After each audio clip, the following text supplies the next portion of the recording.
Shelley Daniszewski Coughlin tinha 47 anos. Era uma mulher que havia construído cada tijolo de sua própria vida com determinação. Nascida em New Jersey, numa família judaica ortodoxa e afetuosa, Shelley carregava desde a infância cicatrizes de um acidente doméstico com água fervente que lhe marcaram o peito e, por muitos anos, a autoestima. Mas ela transformou insegurança em ambição. Formou-se em marketing, mudou-se para Nova York e escalou o competitivo setor financeiro até se tornar vice-presidente sênior de gestão de patrimônio privado no banco UBS, onde administrava fortunas de clientes abastados e recebia cerca de $500 mil por ano. Quem a conhecia a descrevia como uma mulher de sucesso, inteligente, dedicada e generosa. Mas Shelley queria mais do que uma carreira brilhante.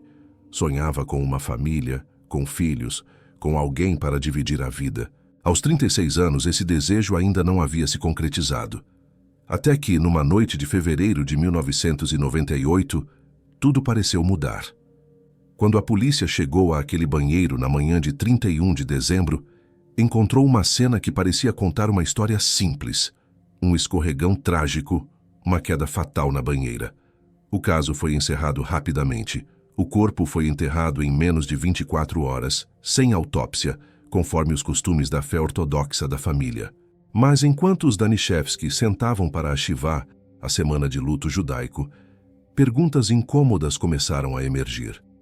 Por que uma mulher que nunca tomava banho de banheira foi encontrada morta dentro de uma? Por que alguém que havia acabado de fazer um tratamento capilar de queratina, com instruções expressas de não molhar os cabelos por 72 horas, estaria imersa em água? E por que, naquela mesma semana, ela havia marcado uma reunião para retirar uma pessoa específica de seu testamento? Uma reunião que jamais aconteceria.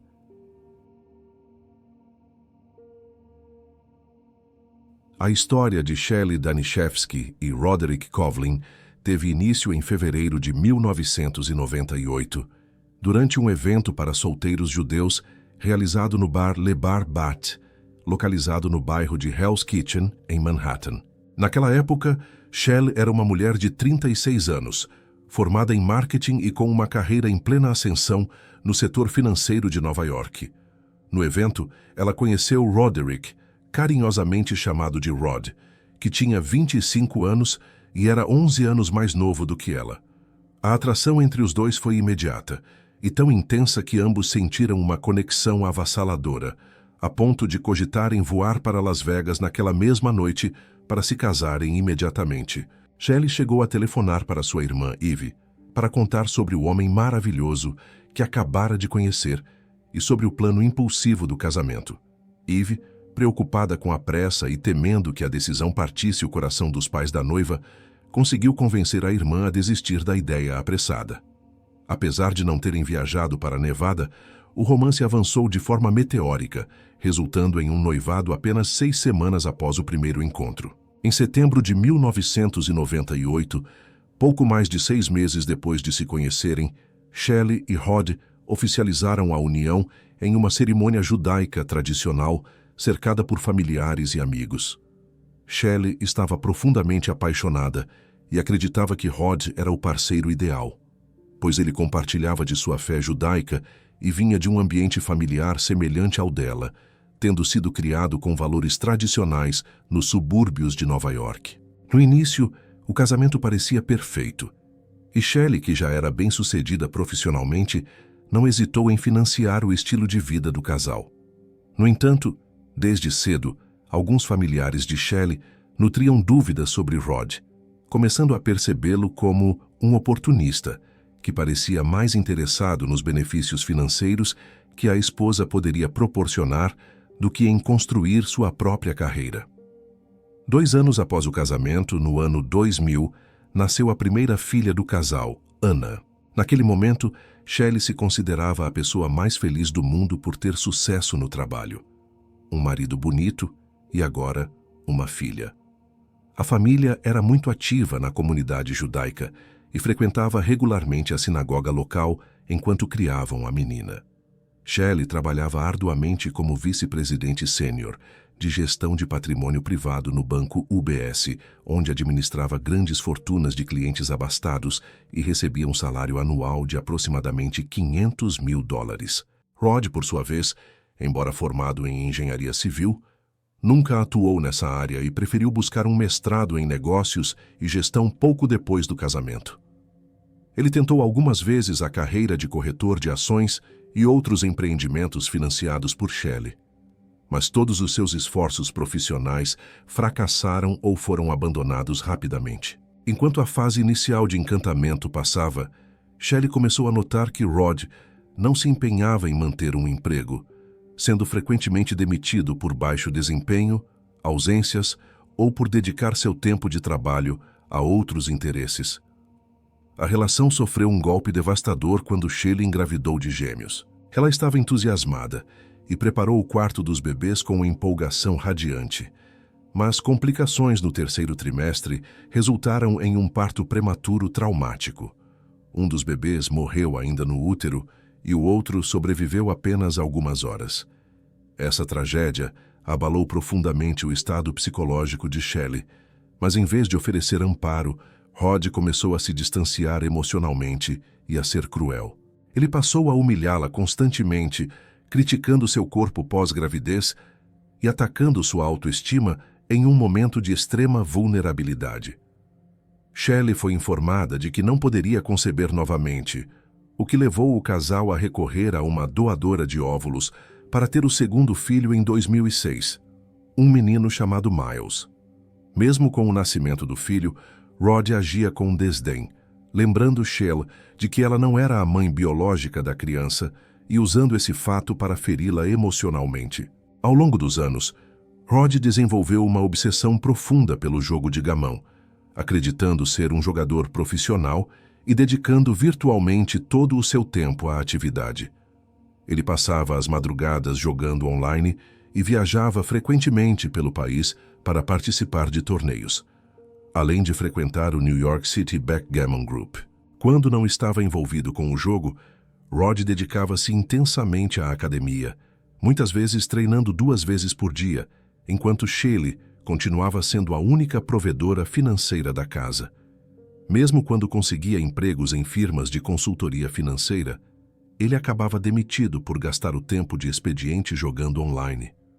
Shelley, que desejava passar mais tempo com os filhos, via-se forçada a retornar ao trabalho rapidamente após as licenças para sustentar todas as despesas da família. A obsessão pelo jogo era acompanhada por uma infidelidade sistemática e compulsiva. Rod utilizava redes sociais e sites de namoro para perseguir centenas de mulheres, chegando a contatar mais de 40 delas pelo Facebook em um único dia. Ele mantinha perfis em sites como JDate, sob o nome falso de James Early, onde chegava a interagir com dezenas de pretendentes simultaneamente. Muitas dessas conexões começavam através do interesse comum pelo gamão. Foi em um desses torneios em Las Vegas que ele conheceu Deborah Ollis, uma mulher da Carolina do Norte, com quem iniciou um caso extraconjugal que duraria anos. A descoberta definitiva das traições ocorreu por volta de 2008, quando Rod deixou um e-mail aberto no computador da família. Shelley ficou furiosa, mas Rod não parecia se esforçar para esconder seus casos, chegando a retornar para casa pela manhã exalando o perfume de outras mulheres. No 10º aniversário de casamento, durante um jantar, ele chocou a esposa ao propor que eles tivessem um casamento aberto para que ele pudesse ver outras pessoas livremente. Shelley recusou a proposta com nojo, percebendo que o casamento estava irremediavelmente destruído.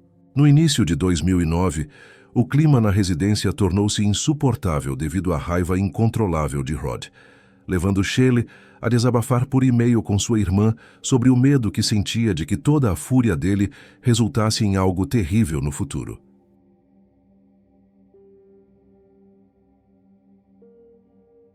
Em abril de 2009, o relacionamento de Shelley Daniszewski Coughlin e Roderick Coughlin chegou a um ponto de ruptura definitivo quando os dois pararam de viver juntos.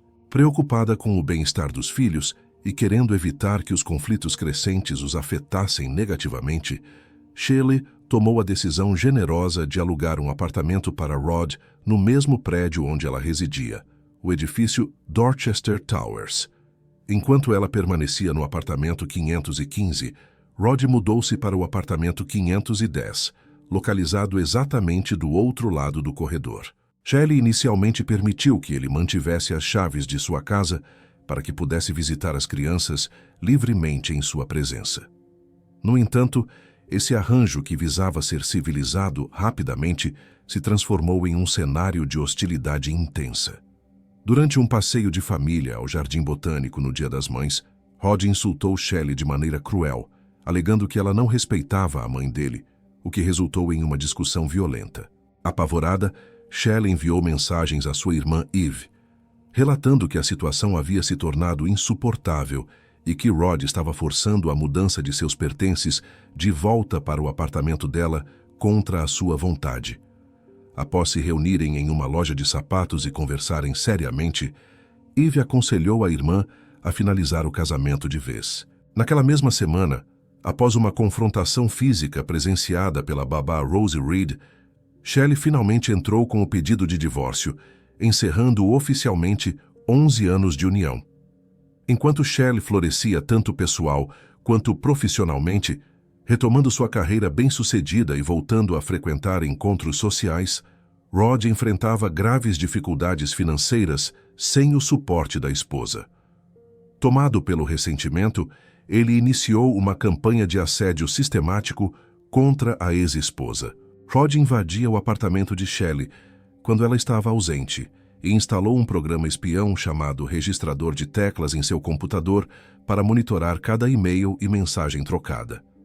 Ele também colocou câmeras no corredor para observar todos os seus movimentos e rastreava secretamente o histórico de seu telefone. Além da vigilância, Rod tentou sabotar o emprego de Shelley no banco UBS ao fazer acusações falsas ao chefe dela, John Alex. Ele alegou mentirosamente que Shelley usava drogas e que estava drenando a conta conjunta do casal. Contudo, uma verificação mostrou que, enquanto Shelley havia retirado apenas $800, Rod havia sacado $7.200 daquela conta. A escalada de agressividade atingiu um nível alarmante em 8 de julho de 2009. Rod levou as crianças para uma visita, mas não as devolveu às 20 horas como havia sido combinado anteriormente. Shelley, em pânico, acionou a polícia, e a oficial Crystal Vargas a encontrou em estado de desespero absoluto no apartamento. Enquanto isso, Rod havia levado seu filho de 2 anos, Miles, ao Columbia Presbyterian Hospital para fazer uma denúncia forjada de abuso sexual contra Shelley. Ele treinou a criança para dizer mentiras sobre a própria mãe. No entanto, os médicos e a administração de serviços à criança logo perceberam a farsa e devolveram os filhos a Shelley na manhã seguinte, às 5h30. No dia 13 de julho, às 16h45, o detetive Shirley Figueroa entrevistou Rod, que se mostrou apressado e divagou sobre outros assuntos antes de admitir suas próprias traições. O juiz do Tribunal de Família, indignado com a manipulação, determinou que todas as visitas de Rod passassem a ser supervisionadas e ordenou que ele pagasse $425 em pensão alimentícia. Após perder mais um emprego na Pragma Securities, Rod alegou que não poderia pagar a pensão e, em uma discussão violenta ocorrida naquela semana, agarrou Shelley pelo pescoço e a ameaçou de morte. Aterrorizada, ela obteve uma ordem de proteção e mudou as fechaduras do apartamento. Em 29 de dezembro de 2009, Shelley deu o passo definitivo para remover Rod de sua vida ao enviar um e-mail ao seu advogado, Lance Meyer, solicitando a remoção de Rod de seu testamento. A reunião foi agendada para o dia 31 de dezembro. Rod, vigiando as comunicações dela por meio do programa espião, descobriu que estava prestes a perder o acesso a uma fortuna estimada em $5.200.000. No dia 30 de dezembro, Shelley recebeu um tratamento de queratina para os cabelos e foi instruída por sua cabeleireira a não molhá-los por 72 horas. Naquela tarde, às 16 horas, Rod buscou as crianças para uma visita rápida e fez perguntas incomuns à babá Rosie Reed sobre os horários de retorno da ex-esposa. Após retornar de um encontro às 19h51 e colocar os filhos para dormir, Shelley desconectou-se de seu perfil no JDate às 22h13. Na manhã de 31 de dezembro, às 7h, Anna, de 9 anos, encontrou a mãe morta na banheira com o rosto submerso em água ensanguentada. Às 7h04, a menina ligou para o pai, que atravessou o corredor imediatamente. Rod chamou a emergência, e os paramédicos chegaram às 7h15, notando que o corpo já estava em rigor mortis, indicando que a morte ocorrera horas antes. Os oficiais William Irwin, Carl Rodarmel e Robert Mooney chegaram à cena, onde Rod alegou que Shelley sofrera um acidente ao tentar se segurar em uma porta de armário que estava arrancada das dobradiças. Apesar de suspeitas iniciais do detetive Rodarmel sobre marcas estranhas no rosto de Shelley, a sargento Yadeline Sanchez sentiu pena de Rod e não o questionou profundamente. A família ortodoxa de Shelley inicialmente concordou em não realizar uma autópsia por motivos religiosos. O rabino Meyerweil interrompeu o trabalho do médico legista e procedeu com a limpeza imediata do banheiro utilizando peróxido de hidrogênio, apagando possíveis evidências. Shelley Daniszewski Coughlin foi enterrada em menos de 24 horas após ser encontrada, com a causa da morte listada como indeterminada. Enquanto a família Daniszewski observava a Shivá, o tradicional período de luto de 7 dias no judaísmo, diversas suspeitas começaram a surgir sobre as circunstâncias da morte de Shelley Daniszewski Coughlin.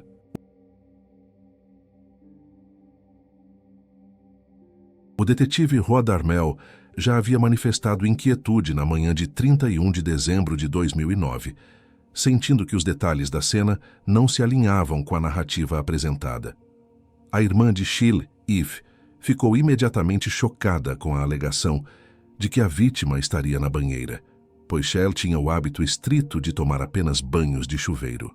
Essa observação foi confirmada por Stephanie Goldman, uma amiga próxima, que afirmou categoricamente que Shelley não tomaria nem mesmo um banho rápido de banheira.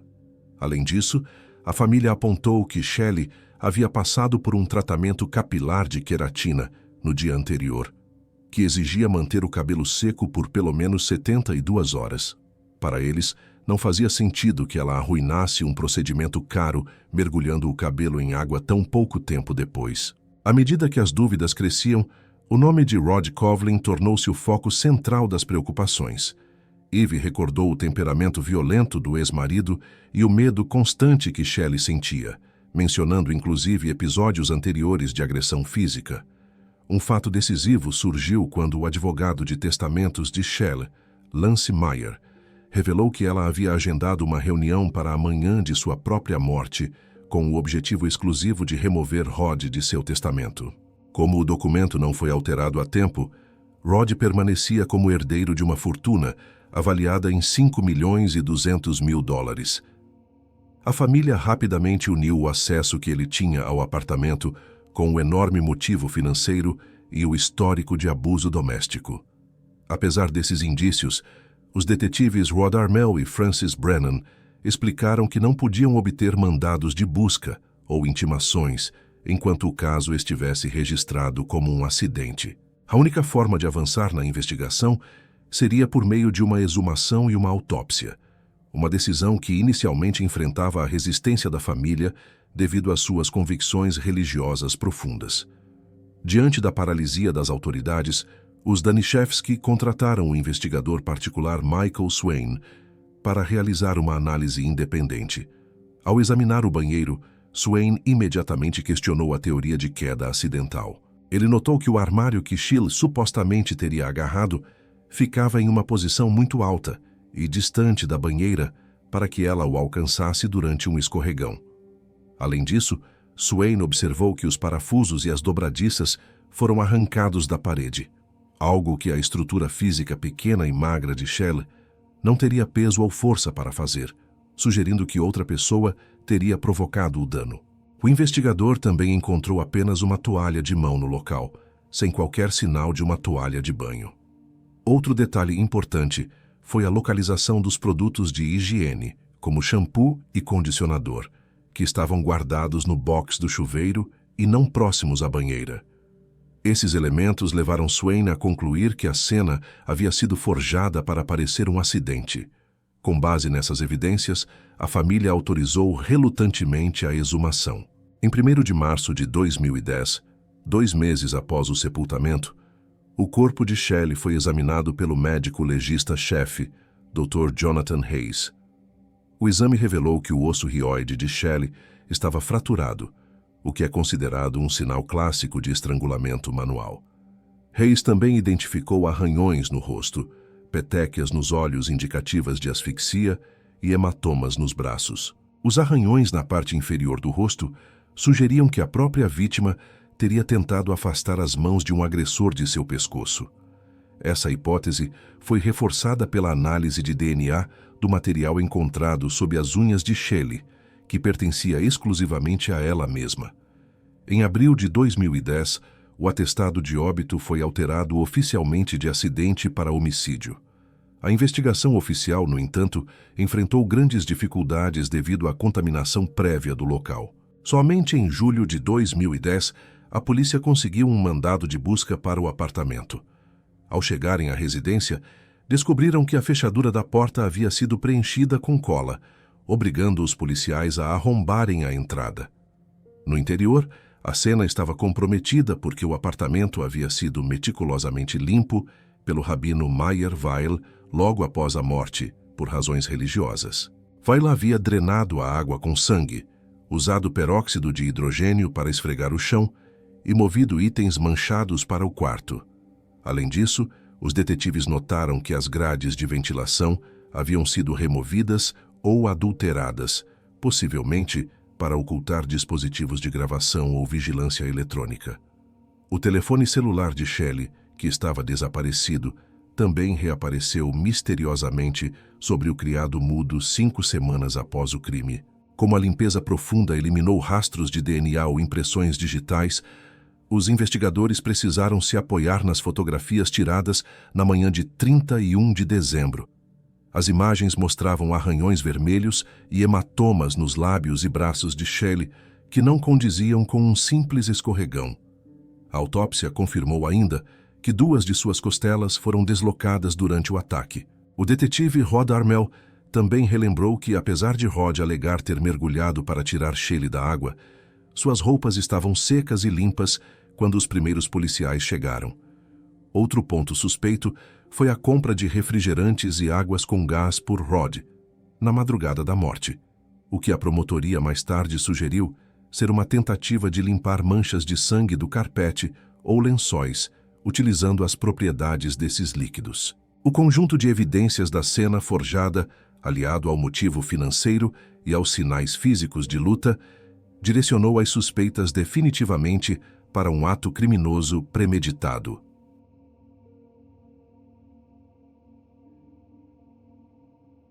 Com o passar dos anos, os investigadores concentraram seus esforços em reconstruir meticulosamente os eventos daquela madrugada fatídica, analisando movimentações e registros digitais. Os dados telefônicos e eletrônicos revelaram que Roderick Coughlin mantinha contato constante com Deborah Ollis, uma mulher casada da Carolina do Norte, com quem vivia um caso extraconjugal. Na noite de 30 para 31 de dezembro, ambos jogaram gamão online até a 1h03 da madrugada, momento em que Rod interrompeu a atividade, alegando que precisava trabalhar para sua federação de jogos. Seguiu-se um silêncio digital absoluto de quase 3 horas, período que coincidia exatamente com a janela estimada para a morte de Shelley.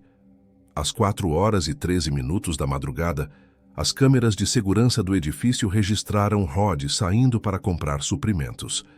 No retorno, ele teve uma interação estranha com o porteiro noturno, oferecendo-lhe barras de chocolate, um gesto considerado muito atípico para sua personalidade antissocial e reservada. 10 minutos depois, às 4h23 da madrugada, ele saiu novamente para comprar garrafas de água com gás, repetindo a compra às 5h da manhã. A promotoria sustentou a teoria de que ele utilizou esses produtos para tentar limpar manchas de sangue encontradas no quarto de Shelley, simulando um acidente na banheira. Durante os anos de impasse na investigação, Rod enfrentou intensas batalhas judiciais pela custódia dos filhos e pelo acesso à herança. Ele foi proibido de permanecer sozinho com Anna e Miles, que passaram a viver com os avós paternos, David e Carol Coughlin, em Scarsdale. Rod foi impedido de acessar a fortuna de $5.200.000 deixada por Shell, restando-lhe apenas a perspectiva de receber $1.600.000 de um seguro de vida após um período de espera de 6 anos. Sem renda estável, ele mudou-se para a casa dos pais, mas a convivência revelou sua natureza problemática. Ele chegou a roubar $84.000 das contas de poupança destinadas à educação dos próprios filhos, para financiar viagens e torneios de gamão. Em uma tentativa desesperada de parecer empregável, Rod criou um perfil falso em uma rede social profissional, sob o nome de Rob Summer, inventando um histórico completo de empregos em empresas inexistentes. Suas frustrações com os pais aumentaram quando eles descobriram seus furtos e o expulsaram de casa, levando-o a planejar formas macabras de eliminá-los para recuperar o controle sobre os filhos e o dinheiro. Os planos homicidas de Rod tornaram-se cada vez mais perturbadores e foram compartilhados abertamente com Deborah Hollis. Ele considerou envenenar os pais com veneno de rato ou ricina, baseando-se em técnicas que viu em seriados de televisão famosos. Em outro esquema, instruiu sua filha a acusar o avô de abuso para forçar a mudança de custódia e planejou sequestrar a menina para o México. Lá, ele pretendia pagar $10.000 para que um estranho se casasse com ela, garantindo sua emancipação legal e o acesso aos fundos financeiros. Durante a passagem do furacão Sandy, Rod arquitetou incendiar a residência dos pais ou matá-los disfarçado de homem negro, utilizando um golpe de karatê na garganta para simular uma fatalidade. Ele também redigiu uma falsa confissão de assassinato no rascunho de e-mail da filha Anna, sugerindo que ela teria empurrado a mãe acidentalmente após uma discussão sobre namoro. A queda definitiva de Rod começou em 2014, quando seu relacionamento com Deborah Hollis chegou ao fim. Amedrontada por suas ameaças e pelo comportamento cada vez mais instável, Deborah procurou a polícia e entregou discos rígidos e gravações que documentavam o caráter violento e os planos criminosos de Rod. Em 1º de novembro de 2015, às 11 horas da manhã, Rod foi preso na estação de trem Metro North em Scarsdale. A prisão ocorreu apenas 2 meses antes do prazo de 6 anos, que o permitiria reivindicar legalmente o dinheiro do seguro de vida. Ele foi formalmente acusado de homicídio em 2º grau, mantendo sua alegação de inocência desde o primeiro momento. O julgamento teve início apenas em janeiro de 2019, 10 anos após a morte de Shell. O promotor Matthew Bogdanos baseou o caso na ganância desenfreada de Rod como o único motivo plausível para o crime. Uma evidência impactante apresentada ao júri foi um vídeo de Rod demonstrando uma técnica de estrangulamento para outro detento durante o período de espera pelo julgamento. O médico legista reafirmou que a fratura no osso hioide e o deslocamento das costelas de Shelley comprovavam um assassinato por asfixia. Diversas testemunhas, incluindo a babá Rose Reed e a ex-namorada Patricia Swenson, relataram o comportamento psicótico e violento de Rod. Apesar dos argumentos da defesa de que o caso era circunstancial e baseado em uma investigação falha, o júri considerou Roderick Coughlin culpado. No dia 10 de abril de 2019, ele foi condenado a uma pena de 25 anos à prisão perpétua. Atualmente, ele cumpre sua sentença na penitenciária de Attica, em Nova York,